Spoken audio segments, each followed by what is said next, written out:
Shalom, rekan-rekan guru sekolah minggu. Puji Tuhan, pada hari ini adalah hari yang ke-10 kita berdoa puasa. Pada hari yang ke-10 ini, kita akan merenungkan firman Tuhan dengan judul Minyak Urapan yang Kudus.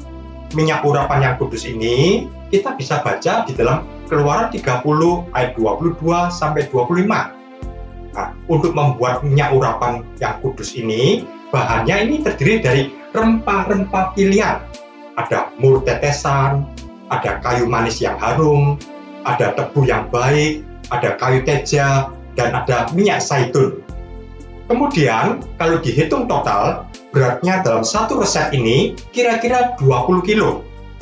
Caranya mengolah adalah dicampur dengan cermat oleh tukang pembuat rempah-rempah. Dan biayanya sangat mahal sekali.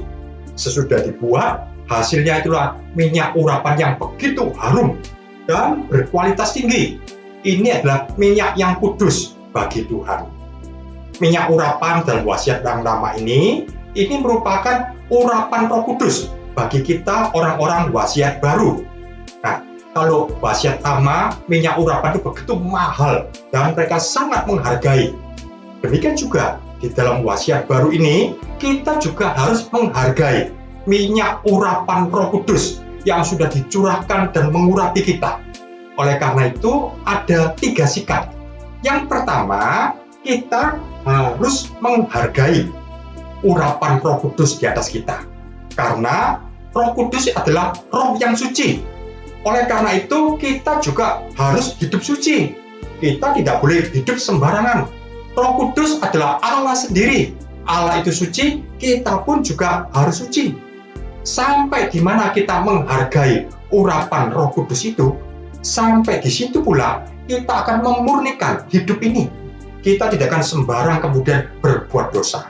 Jadi sikap yang pertama adalah kita harus menghargai.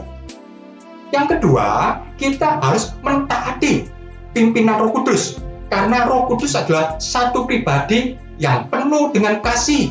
Dan dia menjadi penolong kita, Roh Kudus yang membimbing kita. Roh Kudus itu adalah Allah sendiri yang Maha Tahu.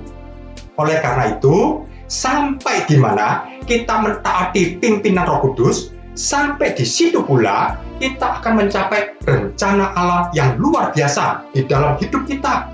Karena dia adalah Allah yang Maha Tahu. Dia tahu yang terbaik. Sikap yang ketiga adalah kita harus mengaktifkan kuasa Roh Kudus yang ada di dalam kita.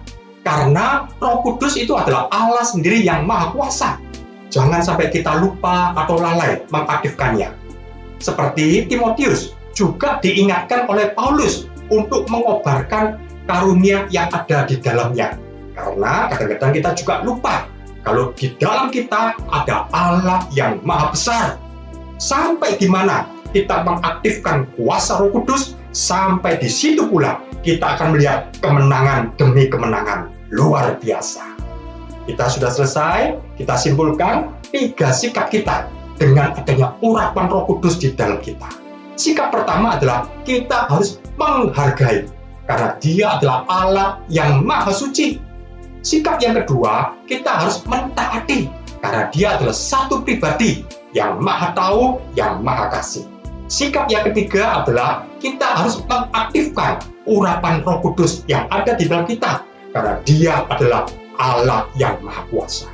Oleh karena itu, lewat renungan hari ini, kita mau sebagai guru-guru sekolah minggu, bukan hanya sekedar melayani sekolah minggu, tapi kita dengan penuh urapan. Kita menghargai urapan yang ada di setiap kita, dan kita dipimpin oleh Roh Kudus di dalam melayani firman Tuhan, puji-pujian, asyir, apapun itu juga. Dan jangan lupa, di dalam kita ada Roh Kudus, kita aktifkan dalam pelayanan. Sehingga murid-murid sekolah minggu, mungkin ada yang dalam ikatan dosa, kita lepaskan. Mungkin ada yang dibelenggu oleh setan, kita lepaskan. Kita percaya ketika ibadah sekolah minggu, itu adalah kebaktian, kebangunan rohani yang besar, luar biasa. Mari saya ajak kita berdoa. Bapa kami dalam surga, Tuhan Yesus, terima kasih Tuhan. Kalau pada hari ini kami boleh belajar firman Tuhan tentang minyak urapan yang kudus. Terima kasih Tuhan atas urapan Roh Kudus yang ada pada kami sebagai guru-guru sekolah minggu untuk melayani Tuhan murid-murid.